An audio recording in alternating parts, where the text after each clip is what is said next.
Muy bien.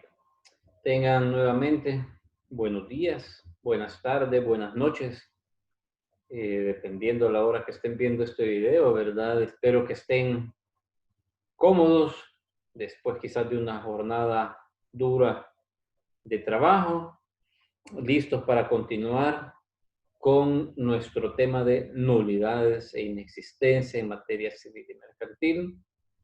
Vamos a comenzar con las primeras de las dos presentaciones que tenemos. Hemos dejado atrás la parte introductoria, la resolución de la prueba diagnóstica y vamos a entrar, digamos, de lleno a lo que es nuestra, nuestra materia, nuestro tema. Esta fue la primera introducción, esto fue las respuestas, digamos, las disposiciones legales que podemos repasar de lo que fue la prueba diagnóstica.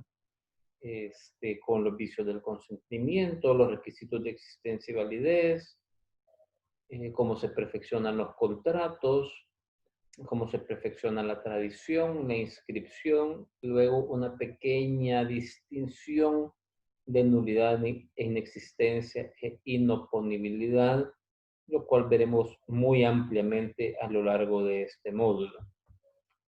Dicho eso, este es el índice que se tiene, ya digamos que hemos pasado la primera parte de una introducción y ahora vamos a continuar con ella.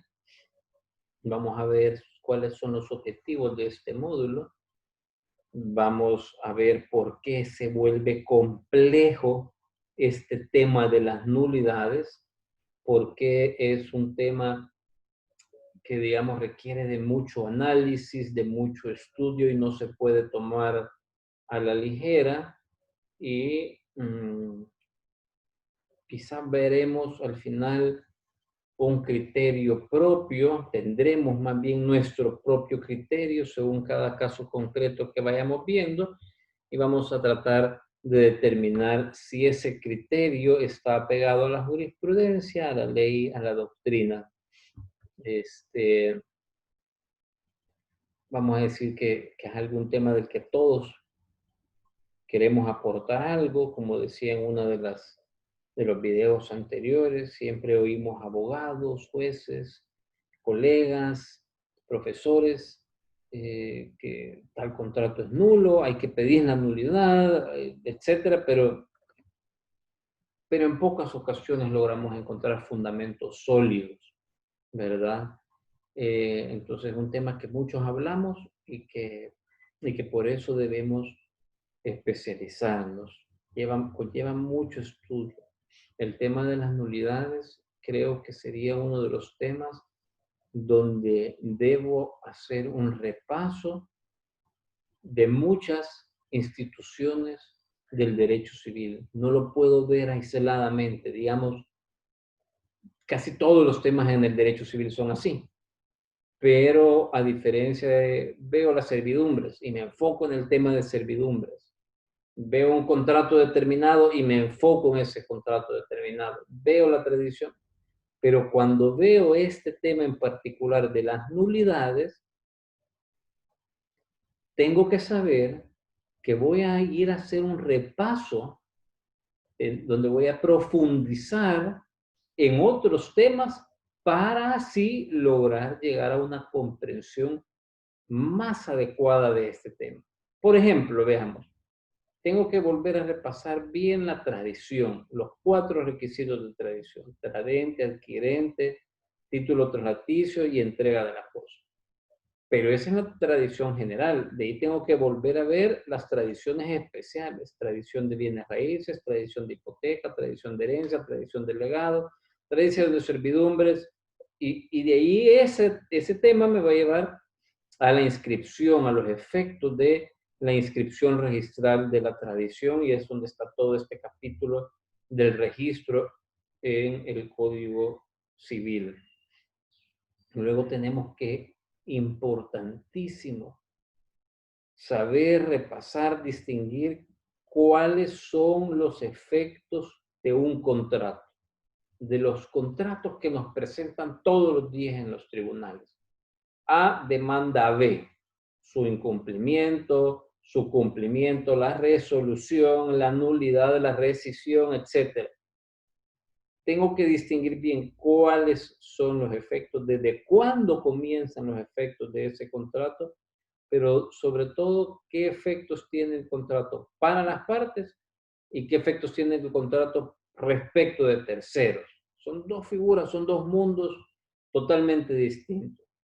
Luego tengo que hacer un repaso de la prescripción extintiva, ¿verdad? De las acciones, del derecho registral, ya lo decíamos, la cancelación de inscripciones, solemnidades de los contratos, que ya lo hemos visto, los contratos reales, solemnes, consensuales, artículo 1314, en relación al 1315, qué cosa se distingue de un contrato. Tengo que revisar bien qué cosas son de la esencia de los contratos, sin las cuales no me va a producir efecto ninguno ese contrato, o se va a convertir en otro contrato, se va a desnaturalizar el precio en la compraventa, algunos contratos la onerosidad, la gratuidad en la donación, etc. ¿Qué más decía aquí? Pero sobre todo, tengo que profundizar en el estudio de los requisitos de existencia y de validez. Tengo que irme al capítulo que yo, en lo particular, considero que es el capítulo más importante de todo el Código Civil. Y voy a decirlo, voy a tener el atrevimiento de que quede grabado acá en video, de todo el derecho privado, ¿verdad? De todo el derecho privado patrimonial o patrimonial privado. Si yo entiendo bien este capítulo, me va a costar menos entender todas las demás instituciones del derecho civil. O por el contrario, más bien se diría que si yo, como aplicador del derecho, como conocedor del derecho, como litigante pudieran ser algunos, como servidor de la justicia, en el ámbito del derecho privado patrimonial, si yo no conozco bien estas instituciones del artículo 1316 al artículo 1331, la capacidad, cómo se clasifica la capacidad y cuándo voy a estar frente a un incapaz absoluto y cuándo voy a estar frente a un incapaz relativo y qué efectos produce el acto contrato de ese incapaz absoluto, de ese incapaz relativo, porque igual para los que son notarios, llegan clientes y les dice un niño de 13 años, quiero realizar mi testamento, pero nos topamos con que no tiene ni DUI ni NIP. Entonces, lo puedo hacer, no lo puedo hacer, y así indistintamente, y luego el consentimiento lo está brindando libremente, no lo está brindando libremente, está junto las dos partes, firmaron, no firmaron, hay un vicio, ¿verdad?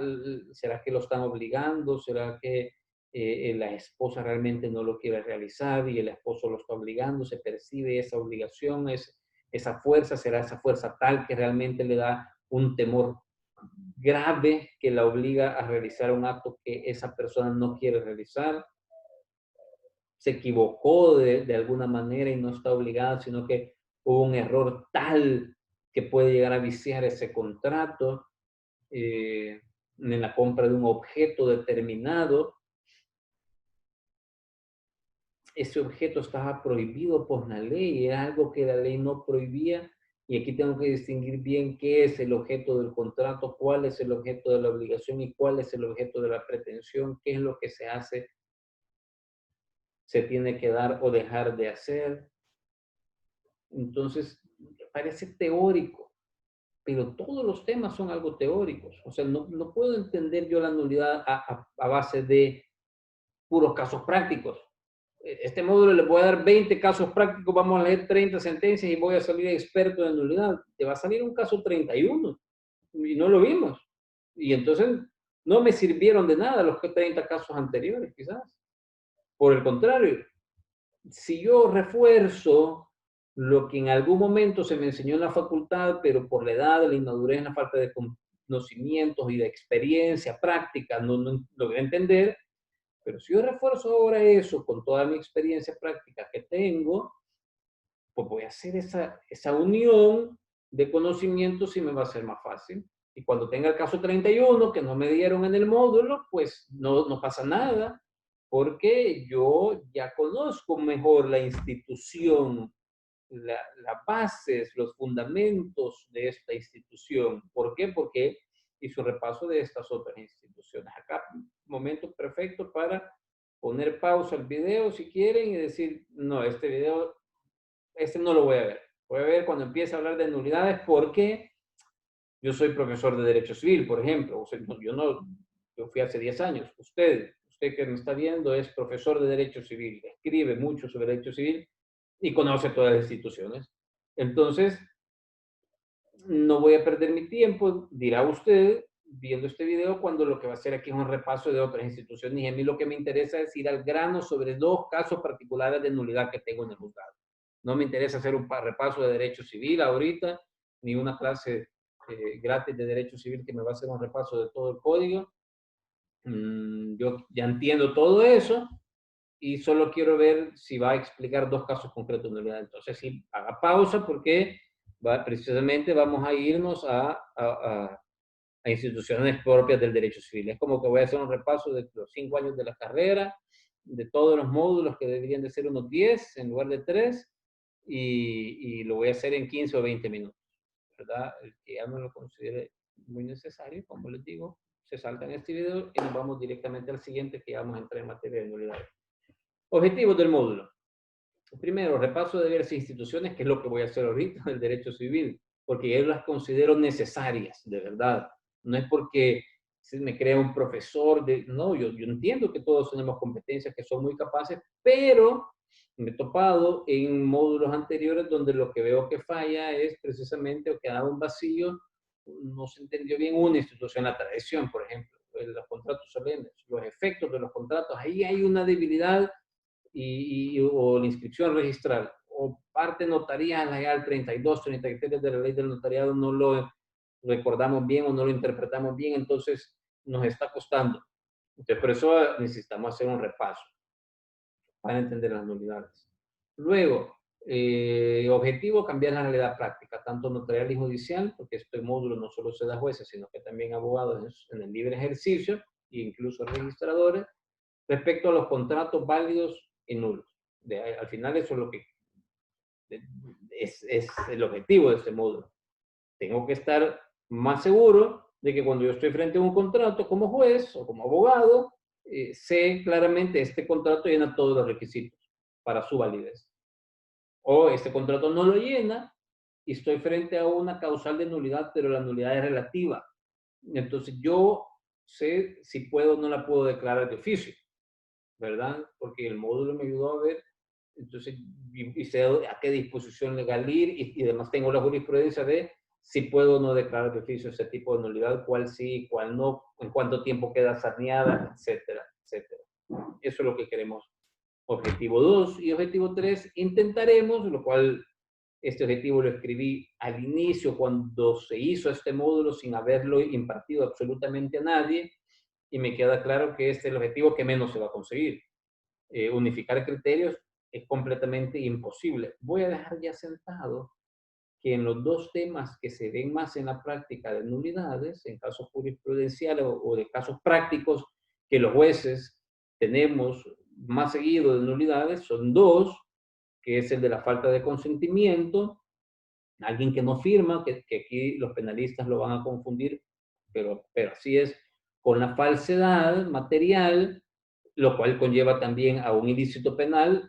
Eso no significa que no se pueda seguir la vía civil, por un lado, para anular el instrumento y buscar su cancelación registral al final, y por otro lado, la vía penal, porque aquí cuando anulamos un contrato y ordenamos la cancelación en el registro, no condenamos a nadie. En cambio, en penal, sí se le va a condenar, y yo he visto muchas sentencias, no sé por qué, pero la mayoría de veces se condena a 8 años de prisión. Tenemos la ventaja que ahora también, por una reforma que hubo en el Código Procesal Penal, tengo entendido, no tengo el artículo 290, después se lo confirmo, ya el juez penal, el juez de sentencia, al decretar la falsedad de un instrumento, tiene la facultad de ordenar la cancelación en el registro. Entonces ya no será necesario seguir la vía civil.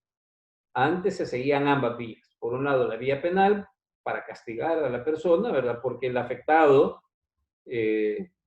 quería que hubiera un responsable de esto, el que le había falsificado su firma, y además puede haber sido, a veces si se demostraba la mala fe, el dolo y el conocimiento de esto del notario, entonces él quería un responsable, pero además se tenía que seguir la vía civil, porque el juez penal no era capaz, no era competente para ordenar la cancelación registral, entonces se tenía un condenado, pero el instrumento seguía válido en el registro, en el derecho.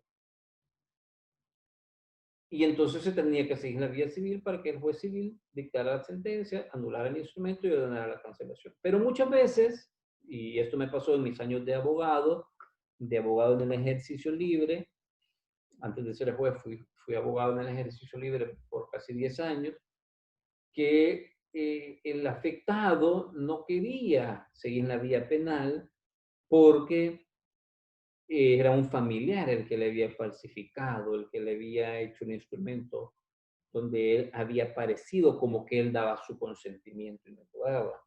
Entonces se le ponía al juez y el juez civil ya decidía si remitía o no las diligencias a la fiscalía y ella se iba a investigar y ya no podía hacer nada, el familiar si se investigaba o no, pero no era él el que quería comenzar esa vía penal. Entonces digo, ese es un caso de los casos típicos que más se dan a la falta de consentimiento. No, no hay mucho problema en este caso en cuanto a la jurisprudencia y a esto de unificación de criterios. Sin embargo, el otro caso que más se da es el de la doble venta de una propiedad. Que Juan le vende primero a Pedro, Pedro, desconocemos las razones, no inscribe en el registro su propiedad, este Juan, con dolo o con mala fe o sin ella, yo he visto casos donde no supo que ya había vendido porque tenía tanta cantidad de propiedades que yo he tenido casos de eso, se los puedo decir, donde yo he demandado, ni siquiera, o sea, no era mi cliente, sino que era el demandado, cuando yo era abogado, no ahora. Y este Juan volvía a vender, vendía a María años después, muchos años después, y María se inscribía. Entonces, ¿quién es el propietario? Lo normal que se suele decir es que el propietario es Pedro, que el primero que compró, pero que no inscribió porque la tradición se le hizo a él. Y entonces, para poder inscribir el contrato de Pedro, hay que pedir la nulidad del contrato de María, así cancelar esa inscripción e inscribir el contrato de Pedro. Y aquí es donde está difícil que unifiquemos criterios, porque la mayoría de jueces de primera instancia y cámaras de segunda, diría un 80-90%, a los que yo le he dado capacitación, son de un criterio, el cual es muy respetable, y el otro 5-10% es de otro criterio, pero a este 5% lo avala el 99.99% de la jurisprudencia nacional, y yo voy a decir de la doctrina, desde 1902 hasta la fecha. Desde ya siéntanse libres de buscar alguna sentencia de la sala de cualquier año de esto, desde 1902 hasta el año 2020, y si la pudieran compartir con el consejo, con la escuela o con su servidor, sería de mucha utilidad porque varios me la han ofrecido, me la han prometido, y en 3 años que llevamos de dar este módulo a más de 200 abogados y jueces, todavía no la he tenido. Una sentencia de la sala de lo civil, por el contrario, yo les voy a proporcionar, a facilitar otras cuantas, muchas de ellas, e incluso de la sala de lo constitucional, que respaldan el criterio de este 5% de jueces, pero eso sí lo más difícil. Este tercer objetivo es el más difícil.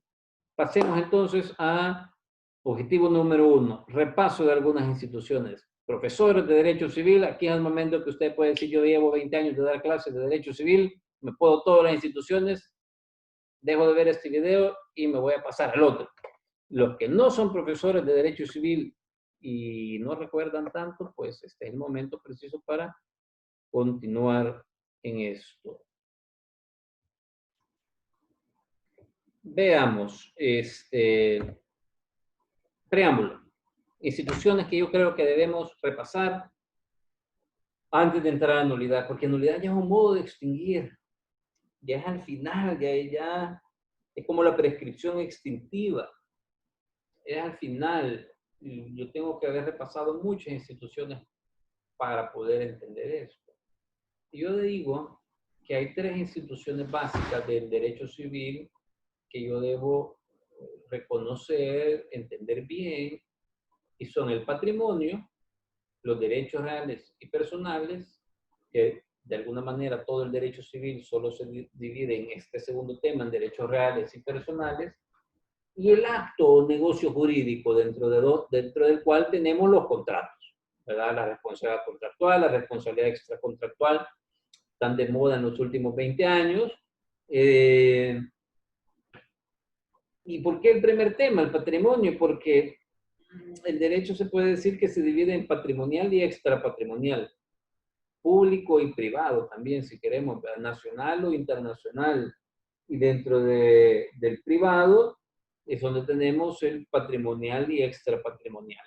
Y nosotros jueces civiles y mercantiles, pues solo vemos patrimonial. Los jueces de familia verán el extrapatrimonial, siempre derecho social ahora, en Europa sigue siendo derecho privado, pero extrapatrimonial. ¿Qué es lo que voy a decir del patrimonio? No puedo decir mucho porque no es una clase de patrimonio, pero tengo que recordar estas tres reglas básicas del patrimonio. Todos tenemos patrimonio. Aunque tengamos todas las deudas del mundo, ese es un patrimonio. Aptitud legal de tener créditos, tener bienes activos o contraer obligaciones, ¿verdad? La persona más pobre que vive en la calle y no tiene nada, ese no tiene ningún patrimonio, tiene patrimonio. Porque puede que alguien le regale $10, con esos $10 comprar frutas, verduras, ponerse a vender y después crecer en su patrimonio. Es la aptitud, ¿verdad? La aptitud. Todos tenemos un patrimonio desde que nacemos y se nos extingue, digamos, como un atributo de la personalidad hasta que fallecemos.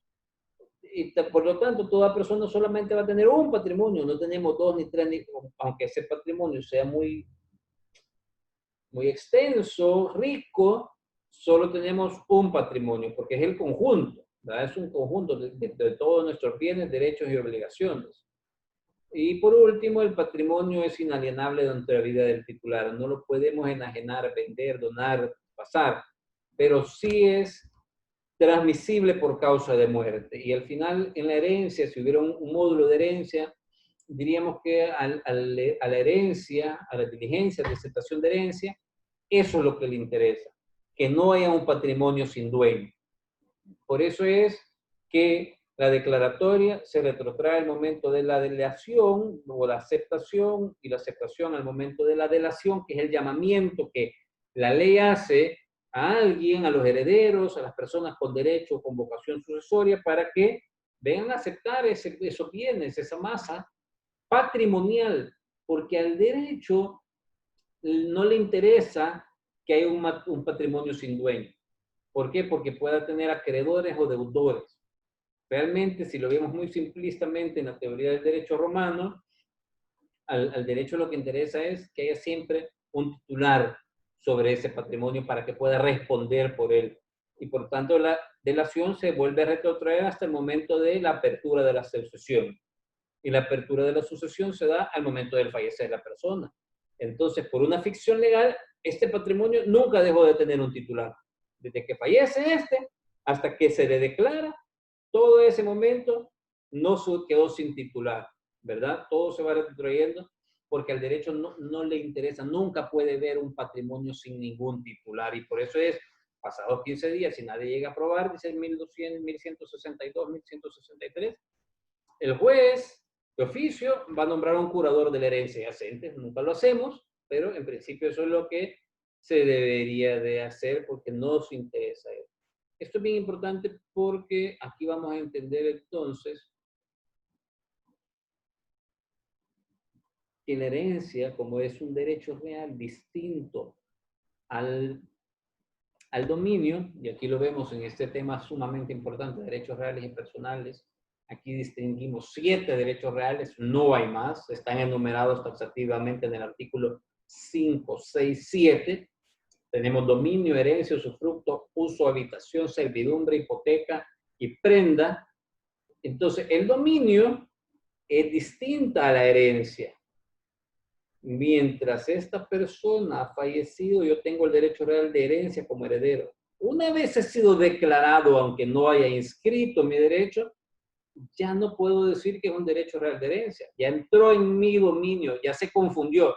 Tenía mi patrimonio y antes sí estaba el patrimonio de este como esperando a unirse. Al declararse, se unen y por eso dice que acepto con el beneficio de inventario, porque como ya es un solo patrimonio, en principio yo voy a pagar todas las deudas porque es mi patrimonio. Pero cuando acepto con beneficio de inventario, en su momento, aunque sea un solo patrimonio, las deudas de este que se me adhirió, digamos, del que acepté por herencia, solo las voy a pagar con los bienes de esa herencia. Si no lo dijera, por eso es que pago con mis propios bienes, porque no hay distinción de dos patrimonios. Cuando acepto herencia no tengo dos patrimonios, se confunden un solo patrimonio. Eso lo vamos a dejar para un módulo algún día que la escuela hablemos de herencia, del derecho de aceptar herencia, de las sucesiones. Por ahorita lo que a mí me interesa acá es distinguir que yo creo que cuando queremos estudiar la mayoría de instituciones del derecho civil, hay un tema trascendental, el dominio. Y dentro del dominio, sí es importante, pero no lo voy a ver ahorita, repasar las facultades del dominio. ¿Qué es la tenencia o mera tenencia? ¿Qué es la posesión, la diferencia, perdón, entre ellos y la diferencia con el dueño? ¿Verdad? Uso, goce y disponibilidad. No tengo tiempo de repasar eso, pero sí es bien importante este tema. Me voy a quedar con el tema de los modos de adquirir el dominio. No voy a repasar ocupación ni accesión, pero sí importantísimo para la nulidad la tradición. Porque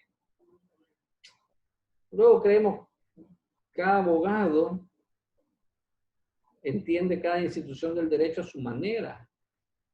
Entonces es importante ir a ver jurisprudencia y repasar a los sabios, a los autores, a los que dedicaron años y años viendo tesis de uno, de otro, y al final sacaron las propias, y cómo ver que las tesis de estos autores se concatenan y muy pocos se contradicen, y la jurisprudencia ha sido fiel a estas doctrinas, y que es la que nos explican la ley. Y sí debemos repasar la tradición, como decía anteriormente, sobre todo otras especies de tradición del artículo 667 y siguientes, ¿verdad? A mí esa parte me interesa, y toda la parte registral que deviene de esta tradición, de la tradición de bienes raíces, de la tradición del derecho de hipoteca, de la tradición del derecho de herencia. Me interesa repasar eso.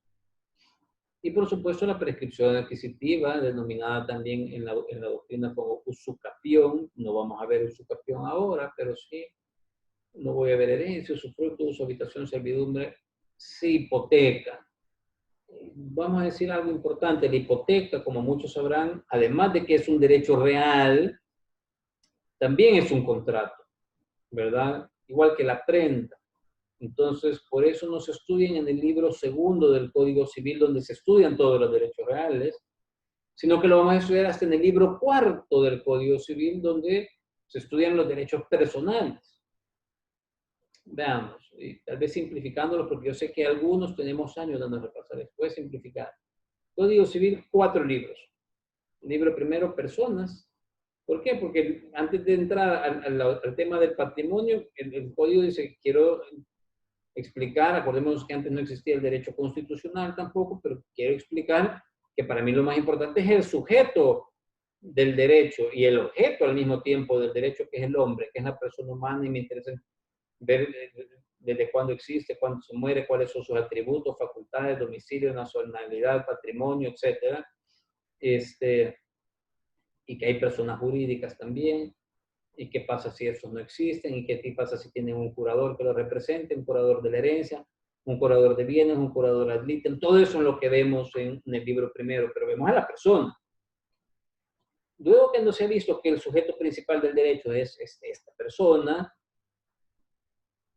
lo que va a decir el 560, por ahí, es que hay bienes, pero lo importante no son los bienes, lo importante es que hay un tipo de bienes que son los bienes inmateriales, intangibles, y estos son los derechos. Y estos derechos se clasifican grandemente, o lo más importante, la clasificación más grande para el derecho civil es reales y personales. Y me lo dice el 567 claramente. Lo que falta decir es, y ahorita en este libro segundo, en el 567, vamos a ver los derechos reales. Y en el libro tercero vamos a ver solo un derecho real porque es demasiado amplio, que es el segundo que tenemos acá en la diapositiva, que es la herencia, ¿verdad? Vamos a abrir un libro solo para la herencia porque es muy extenso. El libro segundo vamos a ver todos los demás derechos reales. Y en el libro cuarto vamos a ver los derechos personales, los de crédito, los que yo necesito reclamarle a una persona. No puedo directamente ir, que esa es la gran diferencia entre el derecho real. El derecho real, yo soy dueño de mi código. No tengo que pedirle autorización, permiso a nadie. ¿Verdad? Solo hay dos entes, dos sujetos, yo y el código. En cambio, un derecho personal como dato, mutuo, compraventa, permuta, etcétera, yo tengo que ir donde alguien y reclamarle, pedirle que me haga efectivo ese derecho. Y si no me lo hace efectivo, por eso el derecho personal es la misma moneda, pero otra cara de la obligación. En la facultad, en el derecho, nunca se habla de derechos personales. Se habla que vamos a estudiar obligaciones. Pero es lo mismo, el libro cuarto, por eso, Fuentes de las Obligaciones, artículo 1308, comienza con eso. Esos son los grandes temas. No nos vamos a salir de estos grandes temas. La prescripción está dentro de ellos. Todo tema, los contratos están acá, son de los derechos personales. Entonces, así se comienza, digamos, el estudio del derecho civil, diciendo que solo se deben estudiar dos grandes temas. Y por último, y esto se me hizo largo, los actos o negocios jurídicos. ¿Por qué digo yo esto? Porque así como en derecho penal se estudia, digamos, un solo tema, que digamos que son los actos ilícitos del hombre, denominados delitos o faltas, en el derecho civil, en el derecho privado patrimonial, se estudia un solo tema también. Antes decíamos dos, se clasifican en esos dos. Pero si lo queremos resumir o condensar aún más, el único tema que realmente vamos a ver es el acto jurídico. Autores modernos, y aquí nosotros nos vamos a creer en Latinoamérica que tenemos el mismo derecho civil que tienen en España, y no es así, porque ellos incluso lo cambiaron del derecho francés de Napoleón bastante, igual que los italianos, y Andrés Bello en Chile lo cambió más distinto a lo que los españoles hicieron, y nosotros copiamos más el chileno.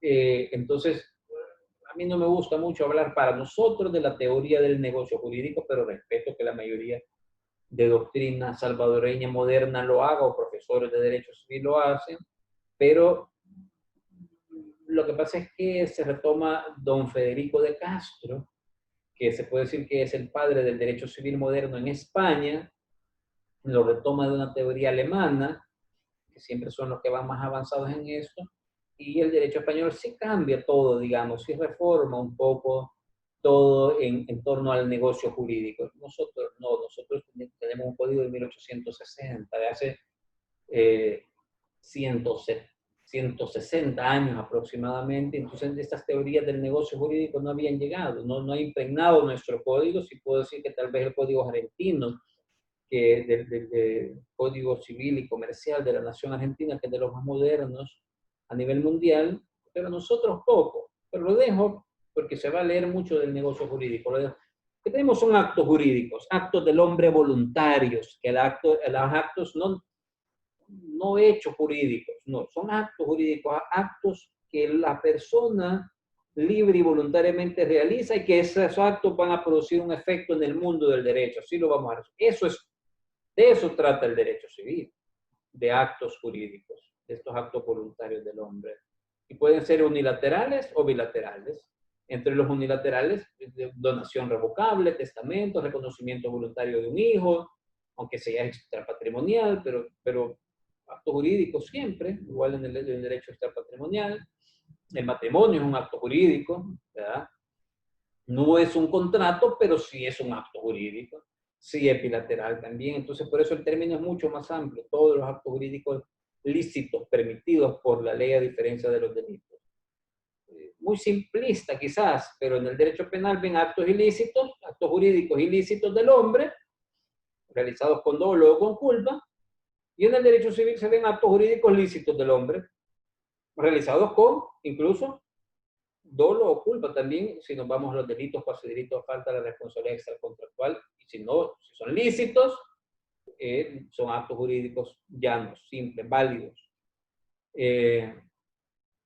Y aquí viene lo importante. Aquí viene, así como ya en la teoría penal tenemos, sí, pero para que este acto sea determinado como ilícito, debe llenar ciertos requisitos, y aquí me voy a meter donde no soy experto, pero ustedes podrán hablar y decir muchísimo más, yo solo digo, se requieren requisitos, ¿verdad?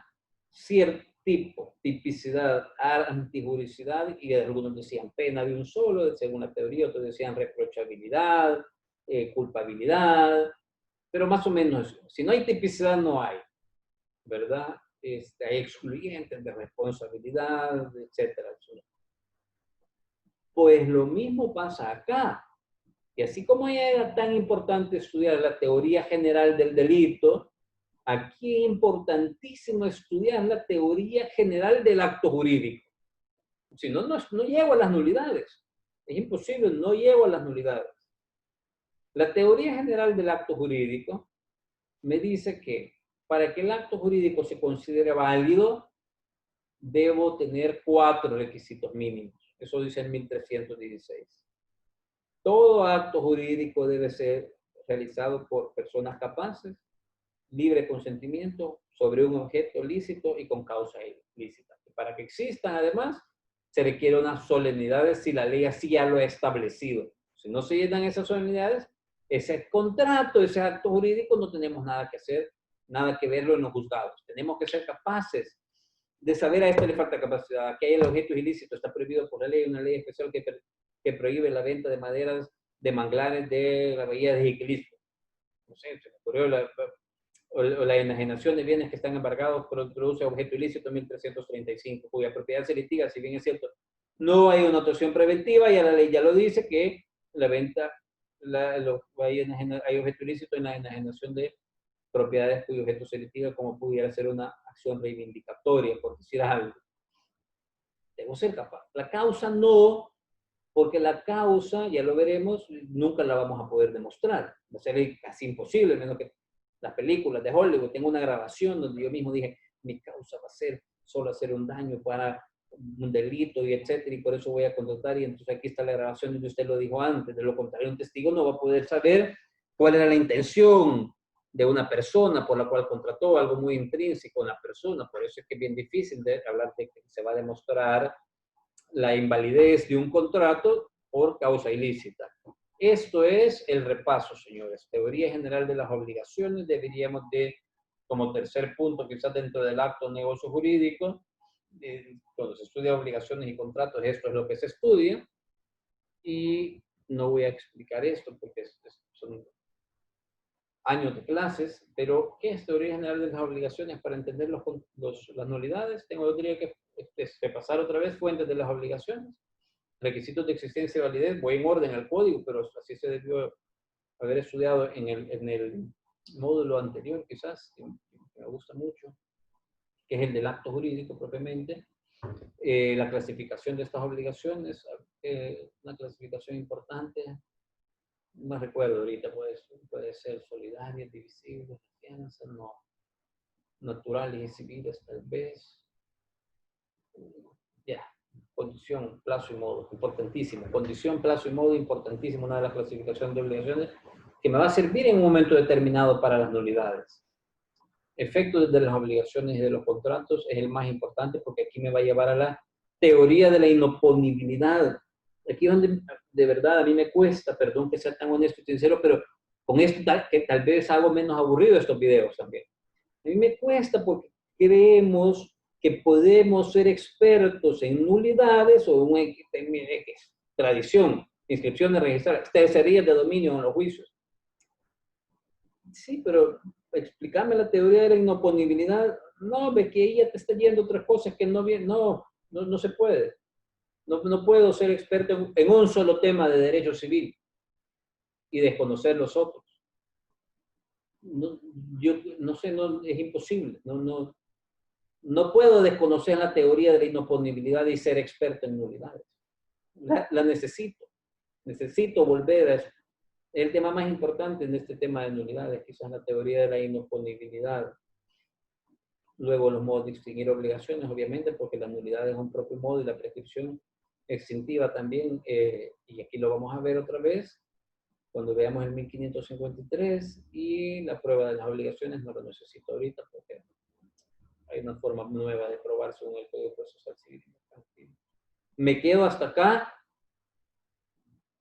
damas y caballeros, perdón los exabruptos a veces, espero que esto estemos repasando ahí, el gran Soma arriba, Mesa Barros, el don Luis Claro Solano, o si nos gusta la doctrina española, a Díaz Picasso, la Cruz Verdejo, no tenemos que ir tan lejos, aquí tenemos 5 o 6 tomos de obligaciones de don Luis Claro, de don Guillermo Trigueros Hijo, que a ningún salvadoreño le gusta, no sé por qué, es una obra magnífica que tenemos ahí, y teoría de las obligaciones de don Guillermo Trigueros Hijo, habría que devorarla, comerla, todos los jueces civiles y mercantiles, casi que tendríamos la obligación de haber leído ese libro, no una, sino que 2 y 3 veces. Hay mucho que estudiar en estos temas. Solo voy a decir algo. El día de ahora compartíamos una plática con 2 grandes filósofos modernos, filósofos del derecho para mí, como es don Manuel Atienza y Rodolfo Luis Vigo. Hablan sobre la pandemia, el COVID, etc. Pero en una parte Atienza dice algo bien importante que yo siempre lo había pensado. Queremos ser expertos los abogados ahora en temas, ¿verdad? En temas de marcas, de patentes, y está bien, eso nos lleva a la modernidad.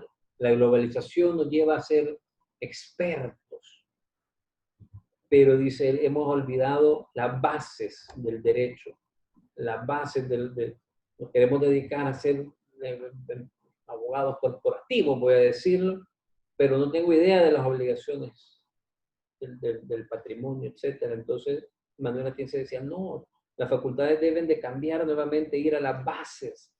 A eso es lo que yo quiero dejar. Esta semilla está bien que veamos un módulo de nulidades y que nos volvamos expertos quizás, pero es muy difícil entender si no vamos a las bases. Mi invitación es a que se motiven, a que renazca en ustedes aquel deseo por ir a repasar nuevamente, porque actuamos como jueces civil o mercantil, o queremos llegar a serlo, y debo entender que no me va a bastar con estudiar y con ser experto en el Código Procesal Civil y Mercantil, en 2 o 3 módulos del derecho sustantivo. Debo ir a repasar las instituciones básicas. Juez civil y mercantil, el proceso es un vehículo. Lo importante es lo sustantivo, lo sustancial. Siempre pongo el ejemplo, Constitución o Ley de Procedimientos Constitucionales. Es experto en una.